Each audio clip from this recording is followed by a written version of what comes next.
अपने लिए आध्यात्मिक गुरु कैसे चुनें, या फिर स्पिरिचुअल गुरु कहाँ मिलेंगे, या फिर मुझे आध्यात्मिक गुरु मिल जाते हैं तो मुझे कैसे पता लगेगा कि यही मेरे आध्यात्मिक गुरु हैं।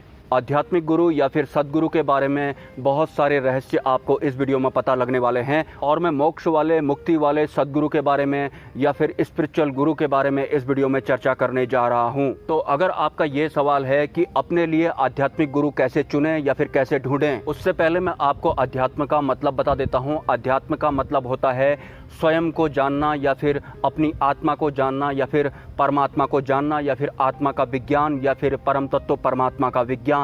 तो जहाँ तक बात रही अपने लिए स्पिरिचुअल गुरु को चुनने की या फिर अपने लिए सद्गुरु को ढूंढने की, क्या आपको ऐसा लगता है कि स्पिरिचुअल गुरु ढूंढने की चीज़ है या फिर चुनाव करने की चीज़ है? अगर आपके लिए सद्गुरु या फिर आध्यात्मिक गुरु चुनने की चीज़ है या फिर ढूंढने की चीज़ है, तो फिर तो आप अपने लिए वैसा ही गुरु चुनेंगे या फिर उसी गुरु को ढूंढेंगे जो आपकी तरह हो या फिर आपकी वासनाओं की पूर्ति करे। और जो गुरु आपकी वासनाओं की या फिर आपकी इच्छाओं की पूर्ति करेगा, वो गुरु कैसे हो गया? वो तो फिर आपके ही जैसा हो गया। फिर जो आपकी तरह है तो फिर वो गुरु कैसे हो गया? आप दोनों तो एक जैसे हो गए, मतलब गुरु और चेला तो एक जैसे हो गए। अगर कोई गुरु आपकी इच्छाओं की पूर्ति करने की बात कर रहा है या फिर आपकी वासनाओं की पूर्ति करने की बात कर रहा है या फिर आपके अहंकार को तृप्त करता है, तो आपके द्वारा चुना गया या फिर ढूंढा गया ऐसा गुरु गुरु नहीं बल्कि कुत्ता है। क्योंकि हम इंसानों के अहंकार की तृप्ति तो हमारा पालतू कुत्ता भी करता है, जिसके गले में पट्टा लगा होता है। अगर हम अपने पालतू कुत्ते से कहते हैं कि टॉमी हाथ मिलाओ, तो वो हमसे हाथ भी मिलाने लगता है, हमारे सामने पूंछ भी हिलाने लगता है। हम जब चाहे अपने पालतू कुत्ते को डांट देते हैं और जब चाहे उसे खुश कर देते हैं, क्योंकि हमारा पालतू कुत्ता भी हमारे अहंकार को ही तृप्त करता है। तो ठीक उसी तरह हमारे द्वारा चुना गया गुरु जो हमारे अहंकार को तृप्त करता है, वो गुरु नहीं बल्कि एक पालतू कुत्ता होता है। और ऐसे गुरु आपको मार्केट में बहुत मिल जाएंगे जिनके गले में धर्म का या फिर जाति का पट्टा भी होता है, और वो आपसे ऐसा भी कहेंगे, इस मंत्र को जप करो तुम्हें इतना धन प्राप्त हो जाएगा, या फिर इस नाम का जप करो तुम्हें औलाद प्राप्त हो जाएगी, या फिर मेरा ये वाला यंत्र खरीद के अगर तुम घर में रखते हो तो फिर तुम्हारी शादी नहीं हो रही है तो तुम्हारी शादी भी 3 महीने के अंदर, 6 महीने के अंदर हो जाएगी। तो जो भी गुरु आपकी इच्छाओं की या फिर आपकी वासनाओं की पूर्ति करने की बात कर रहा है, वो गुरु नहीं, वास्तव में एक दुकानदार है, या फिर मैं ये कहना चाहूँ कि एक पालतू कुत्ता है। इसके अलावा जो नकली गुरु होंगे वो आपको तरह तरह की कहानियाँ सुनाकर भी तृप्त करेंगे। वो बोलेंगे कि भगवान शिव ने एक बार ऐसा किया था, ब्रह्मा ने एक बार ऐसा किया था, विष्णु जी ने एक बार ऐसा किया था। वो आपको ऐसा नहीं बताएंगे कि तुम शिव कैसे बन सकते हो, या फिर तुम ब्रह्मा कैसे बन सकते हो, या फिर तुम विष्णु कैसे बन सकते हो, क्योंकि वास्तव में वो कोई सद्गुरु नहीं होंगे, वो दुकानदार मात्र होंगे और वो परमार्थ के मार्ग पे चले भी नहीं होंगे, तो परमात्मा प्राप्ति की विधि भी उन्हें नहीं पता होगी। और जो असली सद्गुरु होंगे वो इस फिजिकल वर्ल्ड में आपकी इच्छाओं की पूर्ति करने के बारे में चर्चा नहीं करेंगे। वो कभी ये नहीं बोलेंगे कि इस मंत्र को जप करने से तुम्हारी शादी हो जाएगी, तुम्हारा बच्चा हो जाएगा, या फिर तुम्हें धन प्राप्त हो जाएगा। सतगुरु आपसे कोई भी ऐसी बात नहीं करेंगे कि आपकी मृत्यु भी किसी और के अधीन हो जाए। सतगुरु आपसे आपकी मृत्यु नहीं छीनेंगे, क्योंकि वो आपको मृत्यु के पार ले जाते हैं। वो आपको मृत्यु सिखाते हैं, मृत्यु के पार जाना सिखाते हैं, परम तत्व परमात्मा में मिलना सिखाते हैं, या फिर आपको परमात्मा ही बना देते हैं। और सद्गुरु कभी आपसे ये नहीं बोलेंगे कि तुम्हें इन देव सत्ताओं की पूजा करनी चाहिए। सद्गुरु आपसे ये भी नहीं बोलेंगे कि मेरी पूजा करो। सद्गुरु आपसे कहेंगे कि तुम खुद ही परमात्मा हो, जो कि वास्तव में आप हो भी। वहीं दूसरी तरफ निम्न स्तर के गुरु कहेंगे ये वाला मंत्र जप अगर आप करेंगे तो तुम्हारी अकाल मृत्यु नहीं होगी, या फिर तुम्हारी मृत्यु ही टल जाएगी, या फिर ये वाला मंत्र जप अगर तुम करोगे तो ये पूरा फिजिकल वर्ल्ड तुम्हारी वाहवाही करने लगेगा। इसके अलावा जो सद्गुरु होते हैं वो आपको आपकी जाति और धर्म से ही बाहर निकालकर एक साइड में खड़ा कर देंगे, क्योंकि असली सद्गुरु का खुद कोई जाति या फिर धर्म नहीं होता। जैसे कि ऊपर इस नीले आकाश का कोई धर्म या जाति नहीं होता, ठीक उसी तरह से निराकार परमात्मा का भी कोई जाति या फिर धर्म नहीं होता। वही सद्गुरु होते हैं। मोक्ष या फिर मुक्ति के मार्ग पे अगर आप चलना चाहते हैं तो सद्गुरु प्राप्त करने के लिए आपको गहरी ध्यान साधना करनी पड़ेगी। और जब आप गहरे ध्यान में उतर जाते हैं तो आपके अंतकरण में अचानक एक ऐसी घटना होगी कि सबसे पहले आपको आपके ही परिवार का मूल सत्य पता लग जाएगा।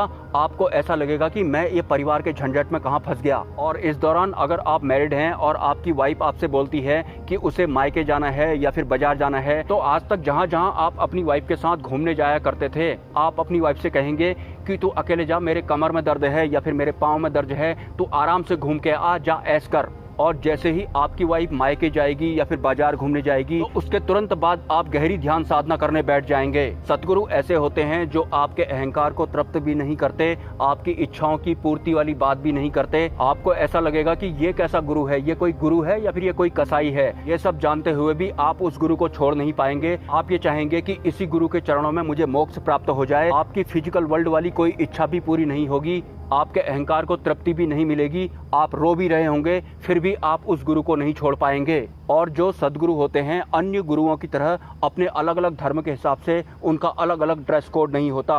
एक्चुअल में सद्गुरु का कोई भी ड्रेस कोड होता ही नहीं है, क्योंकि सद्गुरु सद्गुरु होते हैं, सद्गुरु परमात्मा तुल्य होते हैं। अन्य गुरुओं की तरह गले में धार्मिक या फिर जाति वाला पट्टा सद्गुरु कभी नहीं पहनते। और सद्गुरु हम इंसानों की तरह इस फिजिकल वर्ल्ड में भी सरवाइव करते हैं, और सद्गुरुओं का अपना एक अलग से सेपरेट लोक भी है। अगर आप मुक्ति प्राप्त करना चाहते हैं या फिर मोक्ष मार्ग में चलना चाहते हैं, तो सद्गुरु खुद ही आपको घटित हो जाएंगे, और उसके बाद सद्गुरु की उंगली पकड़कर आपको परमार्थ के मार्ग पे चलना होता है। और एक दिन आप परमात्मा में मिल जाएंगे, मतलब परमात्मा ही बन जाएंगे, जो कि वास्तव में हम हैं भी। सद्गुरु अपने शिष्य को बड़े सफाई के साथ सांसारिक मोह से दूर कर देते हैं और परमात्मामयी बना देते हैं। इसके विपरीत जो गले में पट्टा वाले गुरु होते हैं, वो आपको कहानियां सुनाएंगे, आपको लोहड़ी सुनाएंगे, आपके अहंकार को तृप्त ही करते रहेंगे, आपसे खुद की ही पूजा करवाएंगे या फिर किसी अन्य देवी देवताओं की पूजा करवाएंगे। वो आपसे कहेंगे कि शिवलिंग की पूजा करो, ऐसा करने से तुम्हें पत्नी मिल जाएगी, तुम्हें बच्चे मिल जाएंगे या फिर तुम्हारी शादी हो जाएगी। वो कभी आपको ये नहीं बोलेंगे कि तुम खुद ही शिव हो और शिव बनने की विधि ये है या फिर शिवत्व में चलने की विधि ये है, क्योंकि वो खुद ही उस मार्ग पे चले नहीं होते हैं। गहरी ध्यान साधना के दौरान अगर सद्गुरु आपको घटित हो जाते हैं, भले ही वो आपको ध्यान में दिखाई पड़े या फिर स्वप्न में दिखाई पड़े या फिर आपके अंतकरण में अचानक से ही चेंज होने लगे, अगर आपको सद्गुरु घटित हो जाते हैं या फिर मिल जाते हैं, तो किसी भी कीमत पर आपको उन्हें छोड़ना नहीं है, क्योंकि बहुत सारे जन्मों में सांसारिक मोह की वजह से आप सद्गुरु को चूक गए हैं। सद्गुरु अगर आपको घटित होंगे तो सबसे पहले आपको परिवार का मूल सत्य पता लगेगा।